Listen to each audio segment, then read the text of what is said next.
शं वरुणः शन्नो भवत्पर्यमा शन्न इन्द्रो बृहस्पतिः शन्नो विष्णुरुक्रमः ॐ शान्ति शान्ति शान्तिः।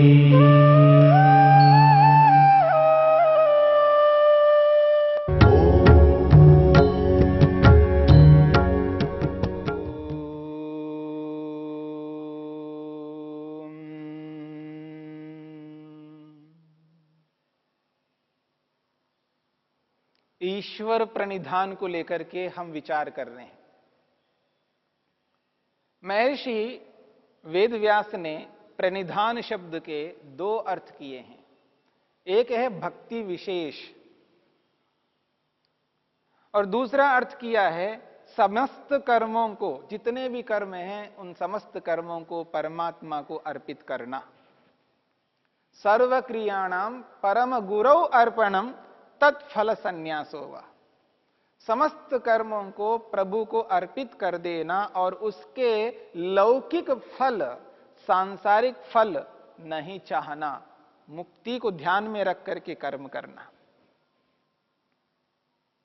जो व्यक्ति प्रत्येक उचित धर्मयुक्त न्याययुक्त कर्म को मुक्ति को ध्यान में रख करके करता है, यानी उस कर्म का फल मुक्ति को चाहता है, उस कर्म के फल को संसार में कभी नहीं चाहता, सांसारिक फल की इच्छा नहीं करता है, तो निश्चित रूप से उसका कर्म विशिष्ट बन जाता है। और ऐसे कर्म को जब ईश्वर के प्रति समर्पित करता है व्यक्ति, उस स्थिति में उसका ईश्वर प्रणिधान संपन्न माना जाता है। उसने ईश्वर को समर्पित कर दिया, अपने आप को ईश्वर को समर्पित कर दिया, कर्मों के माध्यम से स्वयं को ईश्वर को अर्पित कर दिया, यह माना जाएगा। जो भी हम कर्म करते हैं और जो कुछ भी हमारे पास में है, उन सबको ईश्वर को समर्पित करना है। वेद भी इस बात को स्पष्ट करता है।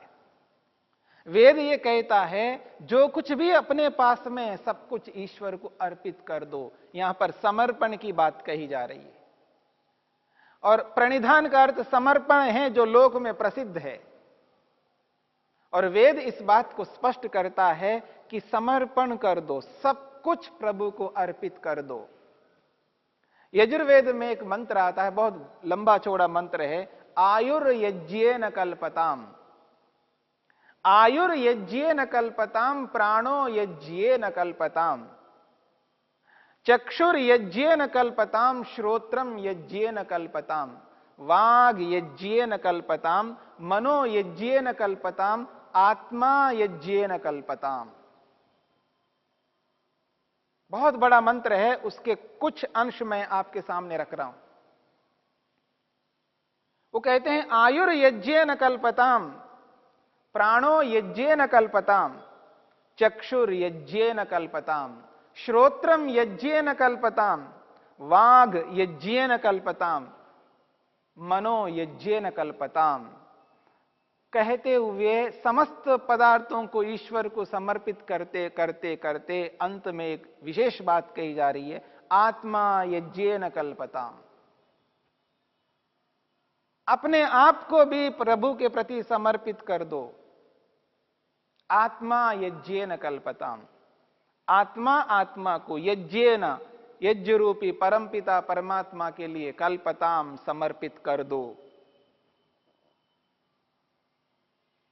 आयुर्यज्येन कल्पताम, ये जो आयु है जो मेरे को प्राप्त हुई है, जो उम्र मिली है मेरे को, मैं अपनी सारी उम्र को, आयु को प्रभु को समर्पित करता हूं। मेरा जीना प्रभु के लिए है, प्रभु को समर्पित करता हूं। आयु यज्येन कल्पताम, प्राणो यज्येन कल्पताम, ये जो मैं सांसें ले रहा हूं, ये जो सांस ले रहा हूं, जो प्राण अंदर जा रहा है, बाहर निकल रहा है, जो इनहेल एक्सिल हो रहा है, ये जो प्राण है, जो प्राण निरंतर चल रहा है, इस प्राण को मैं परमपिता परमात्मा को समर्पित करता हूं।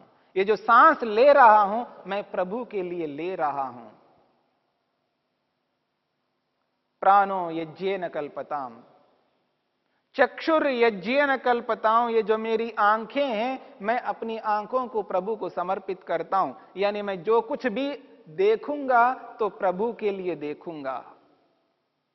मैं जो कुछ भी देखूंगा तो प्रभु के लिए देखूंगा। मेरा देखना प्रभु के लिए है, मेरा सांस लेना प्रभु के लिए है, मेरा जीना प्रभु के लिए है, अपने लिए नहीं, औरों के लिए नहीं, प्रभु के लिए जीऊंगा। आयुर यज्ञेन कल्पताम, प्राणो यज्ञेन कल्पताम, चक्षुर यज्ञेन कल्पताम, श्रोत्रम यज्ञेन कल्पताम। श्रोत्रम, ये जो मेरे कान हैं, ये जो कान हैं, ये कान प्रभु को समर्पित करता हूं। जो भी कुछ मैं सुनूंगा, मैं अपने कानों से जो कुछ भी भद्र सुनूंगा, उस भद्र को प्रभु को अर्पित करता हूं। भद्रम कर्णे भी श्रुणुयाम देवा। मैं अपने कानों से जो भी भद्र सुनूंगा, उस समस्त भद्र को प्रभु को अर्पित करता हूं। श्रोत्रम यज्ञेन कल्पताम, वाग यज्ञेन कल्पताम। वाग कहते हैं वाणी को। मैं अपनी वाणी को प्रभु को समर्पित करता हूं। जिस वाणी को मैं प्रभु को समर्पित करता हूं, तो ऐसी वाणी का प्रयोग करूं जो समर्पित करने योग्य हो। मैं अपनी वाणी को ऐसा प्रयोग करूं जो उचित हो, कल्याण से ओतप्रोत हो। वाग यज्ञेन कल्पताम, मैं अपनी वाणी को प्रभु को समर्पित करता हूं। मंत्र में शरीर में जितने भी अंग है, अवयव है, पूरा शरीर को प्रभु के प्रति समर्पित करने की बात कही है। एक एक अंग को प्रभु के प्रति समर्पित करने की बात कही है। और जो कुछ भी मैं ज्ञान विज्ञान को प्राप्त करता हूं, ऋग्वेद, यजुर्वेद, सामवेद, अथर्ववेद, समस्त वेदों की विद्या को जो मैंने प्राप्त किया, उसको भी प्रभु के प्रति समर्पित करने की बात कही जा रही है।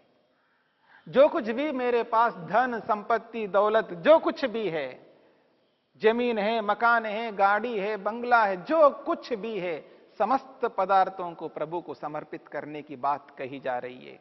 वेद मंत्र कहता है सब कुछ प्रभु को अर्पित कर दो, अपने पास कुछ भी नहीं रखना। अपने पास होगा क्या? अपने आप को भी समर्पित कर देना, स्वयं आत्मा को भी प्रभु के प्रति समर्पित करना। देखिए, लोक में समर्पण जो किया जाता है, स्वामित्व को त्याग किया जाता है।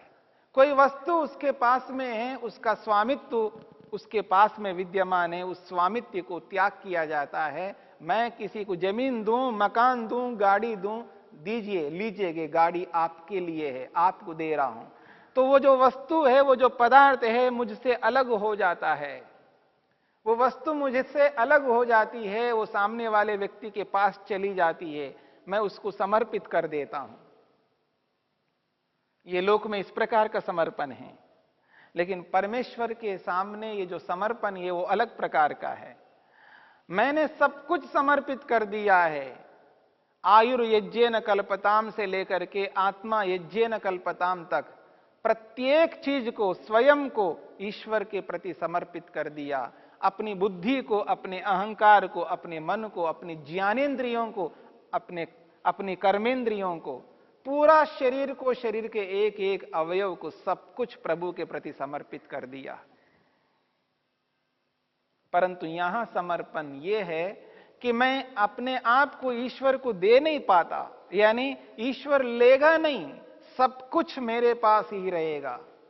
यह विशेष बात है। इस समर्पण में और लोक में होने वाले समर्पण में जमीन आसमान का अंतर है। मैं सब कुछ प्रभु को समर्पित कर चुका हूं, समर्पित हो गया है, समर्पण हो चुका है, परंतु उसके उपरांत भी सब कुछ मेरे पास ही रहते हैं, रहेंगे। ईश्वर के पास नहीं जाएंगे, यानी सब कुछ मेरे हाथ में रहेंगे लेकिन उनको मैं अपना नहीं मान सकता, क्योंकि मैंने समर्पण कर दिया, प्रभु को दे दिया है। अब अमानत है, बस मेरे पास तो है सब कुछ लेकिन ये मेरे नहीं है। ये जो अपनत्व है इन चीजों के साथ नहीं रहेगा। समर्पण एक बहुत बड़ी चीज है। जब ये शरीर, प्रभु को मैंने शरीर को समर्पित कर दिया तो ये शरीर मेरा नहीं है, मेरा शरीर नहीं है, ईश्वर का हो गया है। मेरी वाणी नहीं रही है, ईश्वर की वाणी।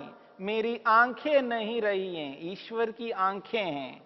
मेरे कान नहीं रहे हैं, ईश्वर के कान हैं।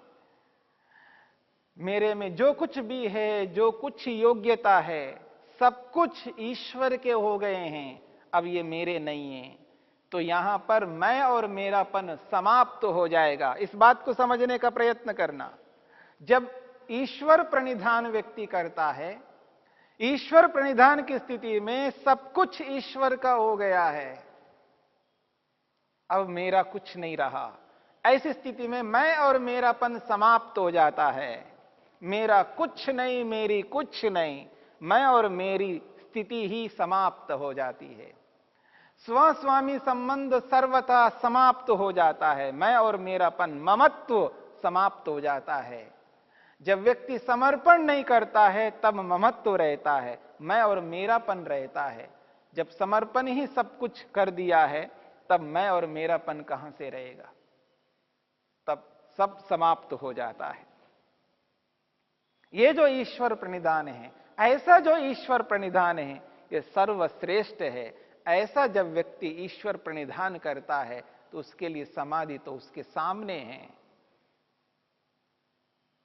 जब मैंने सब कुछ ईश्वर का मान लिया है और सब कुछ रहेंगे मेरे पास में, ऐसी स्थिति में मेरा व्यवहार कैसा होगा?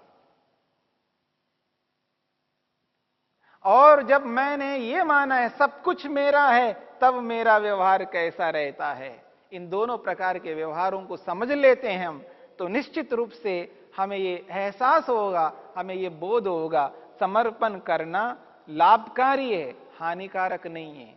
यदि मैं प्रभु को सब कुछ समर्पित करता हूं, इसमें कोई हानि नहीं है, कोई घाटा नहीं है, इसमें तो लाभ ही लाभ है। ये समझ में आ जाएगा। एक मोटा सा उदाहरण मैं आपके सामने रखता हूं। बहुत सारे लोगों के पास अपना मकान नहीं होता है, स्वयं का मकान नहीं होता है।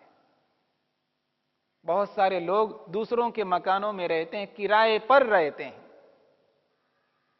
बड़े बड़े नगरों में देखिए, छोटे से नगरों में देखिएगा, आप देखेंगे बहुत सारे लोग दूसरों के मकानों में रहते हैं। उनका अपना स्वयं का मकान नहीं होता है। बहुत कम लोगों के पास अपना मकान होता है। आबादी इतनी बढ़ गई है, इतनी आबादी हो गई है, इतनी जनसंख्या हो गई है, सबके पास में ऐसे साधन उपलब्ध नहीं हो पाते हैं। सबके अपने अपने मकान नहीं होते हैं, दूसरों के मकानों में रहा करते हैं। जो किराएदार होता है, किराए के मकान में रहता है, किराएदार किराए के मकान को अपना कभी नहीं मानता है, 3 कालों में कभी नहीं मान सकता। किराएदार जब तक किराए के मकान में रहता है, वो व्यक्ति कभी ये स्वीकार करने को तैयार नहीं होता है कि ये मकान मेरा है, नहीं स्वीकार करता। वो स्वप्न में भी स्वीकार नहीं करता कि ये मकान मेरा है। वो तो ये स्वीकार करता है ये मकान मालिक का है, मेरा नहीं है। उसके मन में, उसकी बुद्धि में, उसके व्यवहार में, उसके समस्त क्रियाकलापों में यही स्पष्ट प्रतीति होती है, मकान मालिक का है, ये मकान मेरा नहीं है।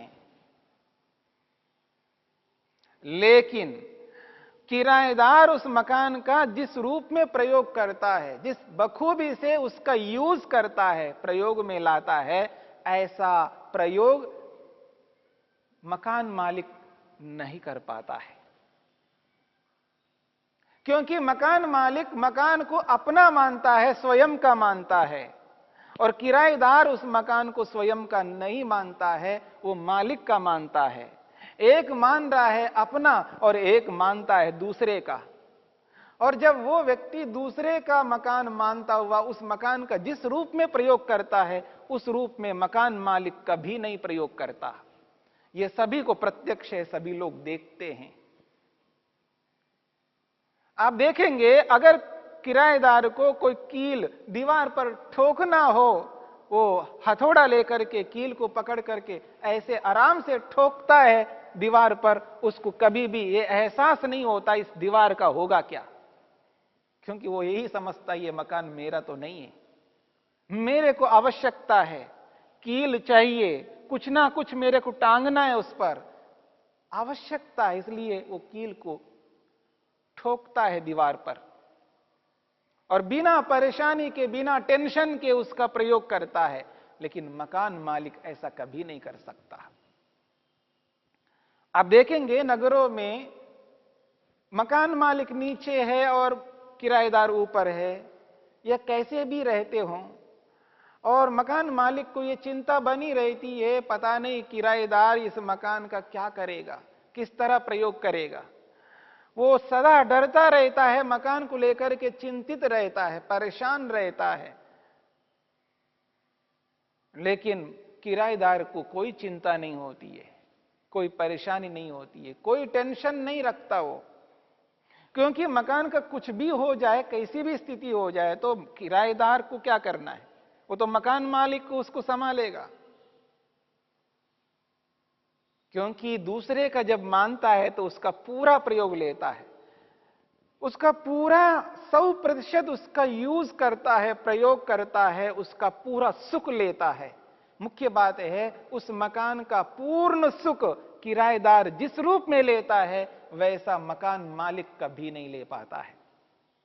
क्योंकि मकान मालिक अपना मानता है, किराएदार दूसरे का मानता है।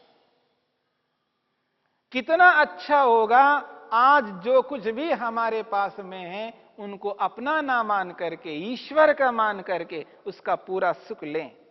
लेकिन आदमी ऐसा नहीं कर पाता है। जो जो उसने अपना मान रखा है उसका प्रयोग नहीं कर पाता है, कंजूस रहता है। उस कंजूसी के कारण से उसका जितना सुख लेना चाहिए उतना सुख नहीं ले पाता है। और ऐसा न ले करके वो करेगा क्या? संसार में आया है सुख लेने के लिए, लेकिन सुख नहीं ले पाता है।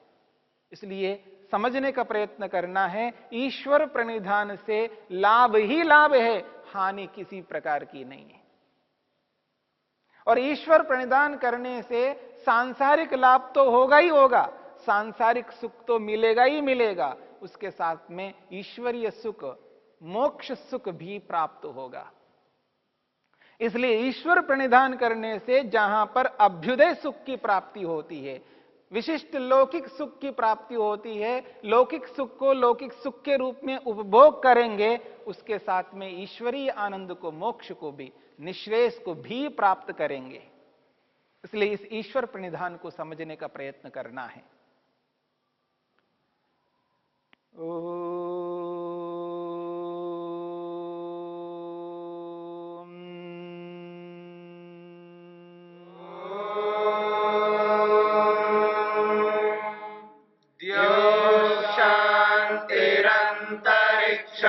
शांति पृथ्वी शांतिरापः शांतिरोषधयः शांतिः वनस्पतयः शांतिर्विश्वे देवा शांतिर्ब्रह्म शांति सर्वं शांति शांतिरेव शांति क्षमा शांतिरेधि।